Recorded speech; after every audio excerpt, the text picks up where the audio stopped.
Start by finding the true center lines of the room and snapping chalk lines between the midpoint of each opposing wall to create a reliable starting grid. Measure the room length and width and divide each by the tile plus grout measurement to calculate how many full tiles fit along each axis. Then adjust your center grid so the visible edge tiles end up at least half a tile wide for a balanced look. For large format tile, remember to account for floor irregularities by dry laying a single row of tiles with spacers along the center lines and using a straight edge to check for lippage.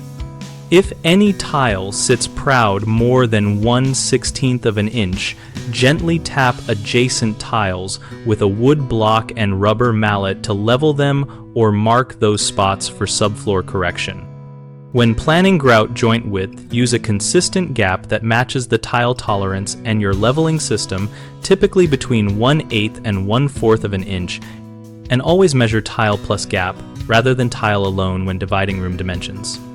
To avoid awkward narrow slivers at room edges, shift your center grid by half a tile or more, so end cuts are wider and more aesthetic. Test each shift by dry laying loose tiles with spacers across the whole floor before any adhesive.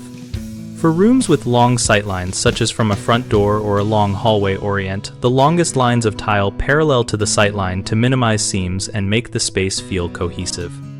If you encounter non-square rooms, measure diagonals from opposite corners to verify squareness and use a temporary filler strip plan to absorb any variance rather than forcing tiles into non-uniform gaps.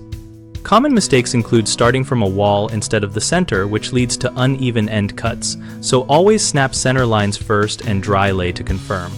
Another frequent issue is ignoring floor flatness, which causes lippage.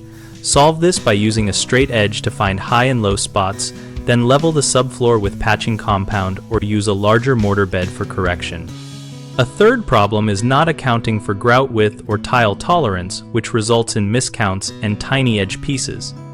Avoid that by using tile plus grout measurements in your layout math and adjusting the center grid until edge tiles are at least 1/2 a tile wide.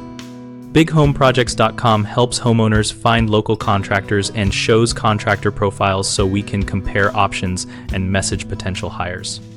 We also host a discussion community where we share layout tips, photos of mock-ups, and real-world advice so our members can learn from each other while contractors find work.